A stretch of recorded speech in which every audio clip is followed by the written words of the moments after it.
yang terdapat di Jawa Tengah, Indonesia. Ketinggian puncak 3.371 mdpl.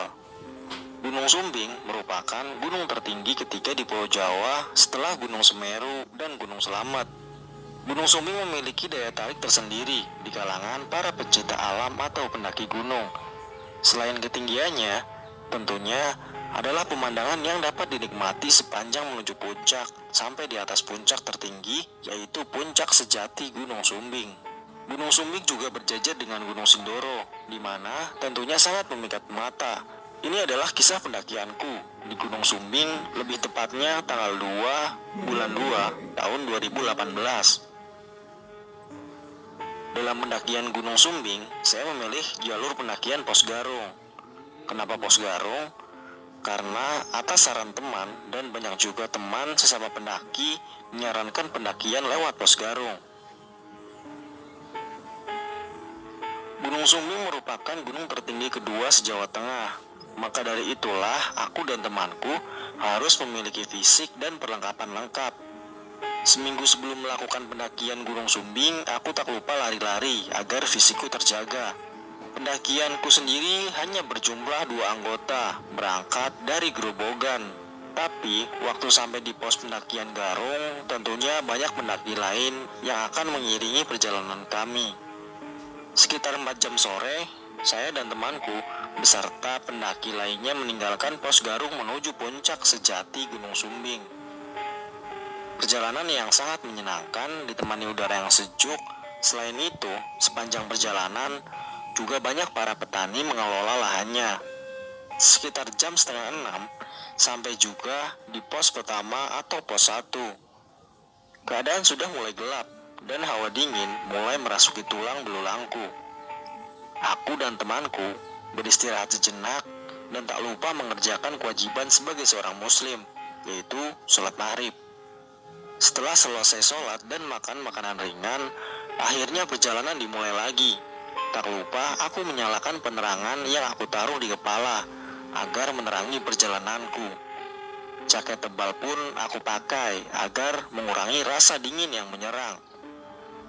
Sepanjang perjalanan, rasa dingin pun selalu mengikutiku.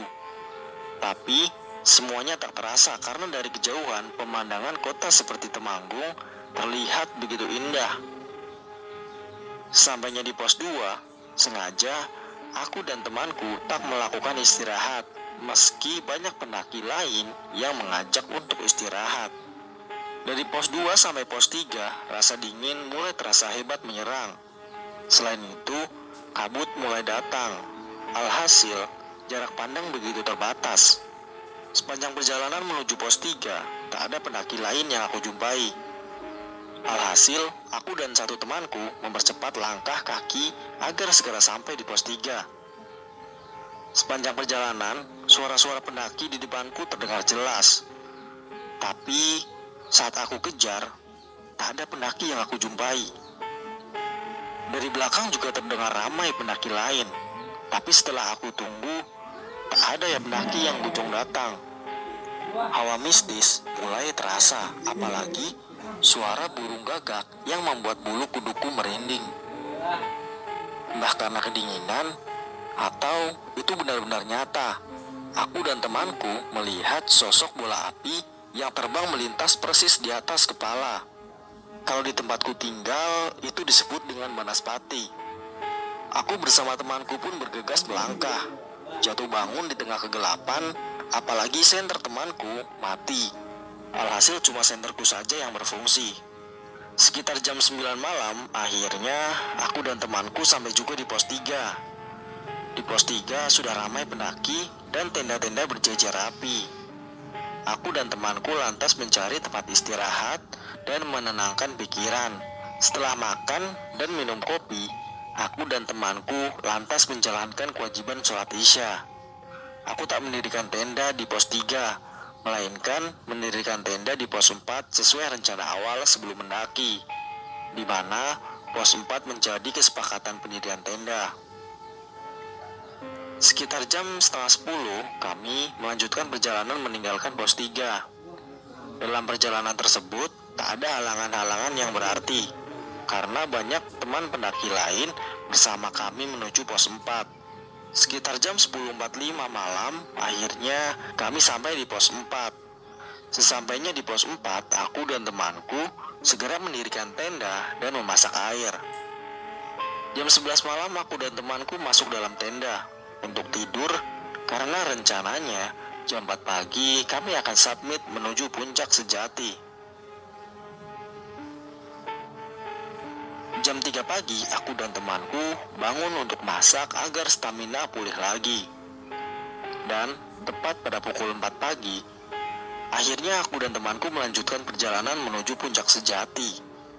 Suasana ramai para pendaki menuju puncak. Baru saja berjalan kira-kira 30 menitan, kami diterjang badai dan kabut tebal. Aku dan temanku sempat diterjang badai hingga terbawa sekitar 50 meter dari jalur pendakian menuju puncak. Dingin dan berkabut. Semua lengkap menemani perjalananku menuju puncak sejati. Sempat temanku tak sadar diri akibat terbawa badai dan akhirnya tersadarkan diri setelah aku sadarkan. Setelah sadar, aku dan temanku berjalan kembali menuju puncak. Aneh menurutku, yang awalnya ramai pendaki menuju puncak, seketika hanya aku dan temanku saja yang ada di jalur itu. Hati mulai tak tenang, pikiran membayangkan hal-hal yang aneh. Jujur, saat itu aku teramat takut karena cuma ada aku dan temanku yang menuju puncak Gunung Sumbing. Meski demikian, kami tak turun ke pos 4, melainkan tetap melanjutkan perjalanan menuju puncak. Dari kejauhan, terlihat dua pendaki lain yang berjalan. Aku mencoba memanggil dan menyenter, tapi senter kami tak begitu jelas karena tebalnya kabut. Tiba-tiba, hampir dekat dan aku melihatnya secara langsung, dua pendaki itu terjun bebas ke jurang.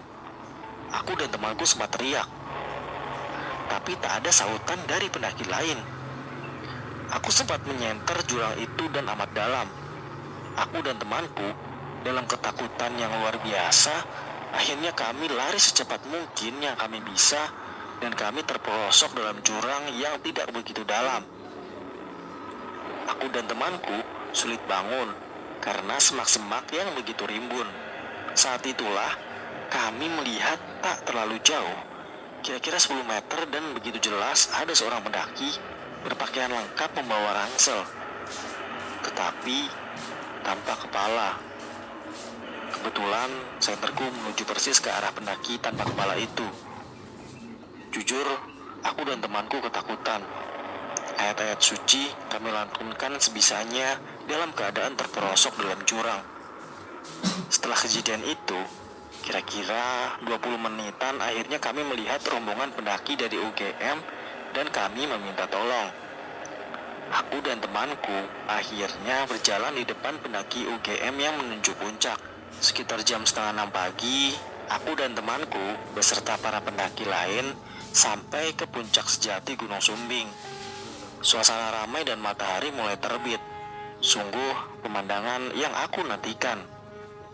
Sekitar jam 8 pagi, aku dan temanku turun dari puncak sejati. Dalam perjalanan turun, kami melihat jurang yang dimana dua pendaki terjun bebas. Setelah kami lihat, tidak ada pendaki yang ada di dalam jurang.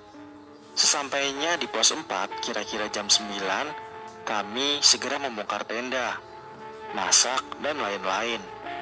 Perjalanan turun sangatlah indah. Terlihat pemandangan dan Gunung Sindoro berdiri begitu gagahnya. Tepat pukul 1 siang, kami sampai di pos pendakian Garung. Kami istirahat di salah satu tempat makan penduduk.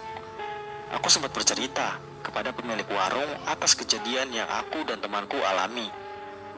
Kata pemilik warung, tak cuma aku saja yang mengalami itu, melainkan banyak juga pendaki yang pernah mengalaminya.